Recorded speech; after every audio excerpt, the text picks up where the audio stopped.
cordial saludo. Un día más, con la gracia del Señor, nos disponemos a comentar el catecismo de nuestra Madre la Iglesia. Vamos a leer el siguiente punto, el punto 684. El Espíritu Santo, con su gracia, es el primero que nos despierta en la fe y nos inicia en la vida nueva, que es que te conozcan a ti, el único Dios verdadero, y a tu enviado Jesucristo. No obstante, es el último en la revelación de las personas de la Santísima Trinidad. San Gregorio Nacianceno, el teólogo, explica esa progresión por medio de la pedagogía de la condescendencia divina. Y ahora cita este texto de San Gregorio Nacianceno. El Antiguo Testamento proclamaba muy claramente al Padre y más oscuramente al Hijo. El Nuevo Testamento revela al Hijo y hace entrever la divinidad del Espíritu. Ahora el Espíritu tiene derecho de ciudadanía entre nosotros y nos da una visión más clara de sí mismo. En efecto, no era prudente, cuando todavía no se confesaba la divinidad del Padre, proclamar abiertamente la del Hijo. Y cuando la divinidad del Hijo no era aún admitida, añadir el Espíritu Santo como un fardo suplementario si empleamos una expresión un poco atrevida. Así, por avances y progresos de gloria en gloria, es como la luz de la Trinidad estalla en resplandores cada vez más espléndidos. Bueno, pues fijaros, aquí hace una explicación de cómo hemos llegado a conocer el Espíritu Santo. Porque el hecho es que, aunque se nos haya dicho que el Espíritu Santo es el primero en actuar en nosotros, es el primero en entrar en comunión con nosotros, es el primero en atraernos a Dios, hacia Jesucristo y hacia Dios Padre, no podíamos tener ningún contacto con Jesús si el Espíritu Santo no hubiese actuado ya en nosotros. Es la avanzadilla, o sea, el Espíritu Santo ahora mismo para con nosotros es la avanzadilla, es el primer contacto con Dios, lo hemos tenido en Él. Él nos ha traído, Él nos ha puesto en contacto con Dios. Pero, sin embargo, lo que dice este punto es que, curiosamente, aunque es ahora el primero en actuar, ha sido el último en ser revelado, el último en ser descubierto. O sea, en el Antiguo Testamento fue revelado especialmente el Padre,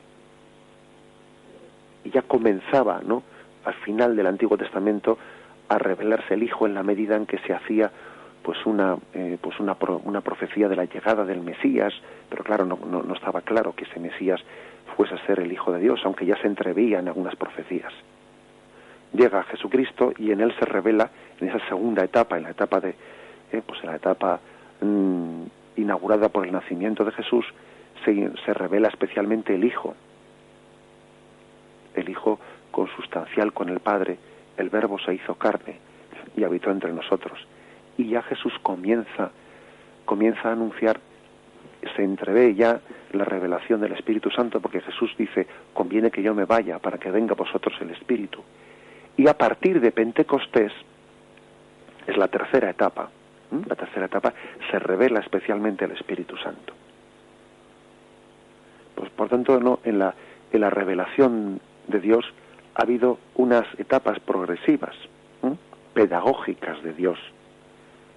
En el Antiguo Testamento especialmente el Padre, en el Nuevo Testamento en el nacimiento de Cristo y en su vida especialmente el Hijo, y después de Pentecostés especialmente el Espíritu Santo. Son etapas de pedagogía, de revelación progresiva de Dios.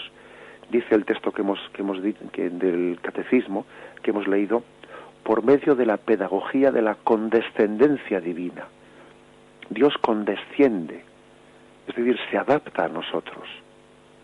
Es el misterio de la paciencia de Dios, que dice, a ver ahora qué le puedo decir a este que pueda entender. Y a ver más adelante cómo le preparo para llegar a entender más en profundidad este misterio. A ver cómo me revelo sin abrumarle, sin cegarle, de manera que él tenga una capacidad progresiva de ir conociendo más y más a Dios. Claro, uno podía hacer la pregunta: ¿por qué Dios no se reveló de golpe? ¿Por qué no Dios se reveló de golpe como Padre, Hijo, Espíritu Santo, y así nos hizo pues un esquema, como se nos explica a nosotros ahora mismo, ¿no? Cuando va un niño al catecismo y le explican la Santísima Trinidad, Padre, Hijo, Espíritu Santo, le dibujan un triángulo. ¿Por qué no Dios se reveló desde el principio así? Pues porque hubiese sido antipedagógico, porque posiblemente en ese momento pues el pueblo de Israel hubiese casi se hubiese confundido la fe en la Trinidad con el politeísmo, por ejemplo. Ellos estaban luchando. Yahvé tenía que purificar al pueblo de Israel de una visión politeísta, en la que en aquel tiempo se creía la existencia de varios dioses. La fe de Israel en Yahvé en los primeros tiempos fue una purificación de unas divinidades pues que no eran suficientemente purificadas y que casi eran dioses. Fijaros que al principio, ¿no?, dice Israel: ¿qué pueblo hay que tenga un dios como el nuestro? Parecía como que también daban por sentado que había otros dioses, ¿no? Tenía que ser Israel purificado de un politeísmo hasta llegar a creer en el único Dios. En aquel momento, si se hubiese revelado la Trinidad, hubiese podido ser un motivo de confusión. Dios tuvo paciencia, condescendencia, para que ellos fuesen creyendo que no hay más que un solo Dios. Los demás dioses son hechuras de manos humanas. Tienen boca y no hablan. Tienen pies y no andan, etcétera. ¿Os acordáis de ese salmo? Bien, hay por lo tanto una revelación pedagógica de la intimidad divina, una condescendencia con nosotros. El Padre nos va atrayendo, nos adentra en la intimidad divina. Es un ir adentrándonos. Además, el motivo de que Dios lo hiciese de esta manera poco a poco es porque el objetivo de Dios no es que tengamos conceptos racionales de cómo es Dios. Si se tratase únicamente de darnos una especie de lección teórica de una naturaleza y tres personas divinas, y no sé, pues si se tratase únicamente de eso, bueno, pues podía haberse revelado de otra forma. Pero es que la intención de Dios no era darnos una clase de unos conceptos racionales, sino nos quería introducir en la intimidad de Dios. Por eso lo fue haciendo poco a poco. Igual que un niño conoce un aspecto del padre cuando es bebé, conoce otro aspecto más profundo de su padre y de su madre, ¿no?, cuando ya está creciendo y comienza a andar, y luego en la adolescencia va conociendo a su padre y a su madre en mayor profundidad según él mismo va creciendo. Este es el misterio de la condescendencia divina, que dice el catecismo. Curiosamente, el primero en actuar, que es el Espíritu Santo, fue el último en ser revelado, por ese plan progresivo de Dios de darse a conocer en paciencia hacia nosotros. Dice así el punto 686. El Espíritu Santo coopera con el Padre y el Hijo desde el comienzo del designio de nuestra salvación y hasta su consumación. Pero es en los últimos tiempos, inaugurados en la encarnación redentora del Hijo, cuando el Espíritu se revela y nos es dado, cuando es reconocido y acogido como persona. Entonces este designio divino que se consuma en Cristo, primogénito y cabeza de la nueva creación, se realiza en la humanidad por el Espíritu que nos es dado, la Iglesia, la comunión de los santos, el perdón de los pecados, la resurrección de la carne, la vida eterna. Fijaros que habla del Espíritu Santo como aquel que ha sido revelado en los últimos tiempos, en los últimos tiempos. Actuaba desde el principio, dice.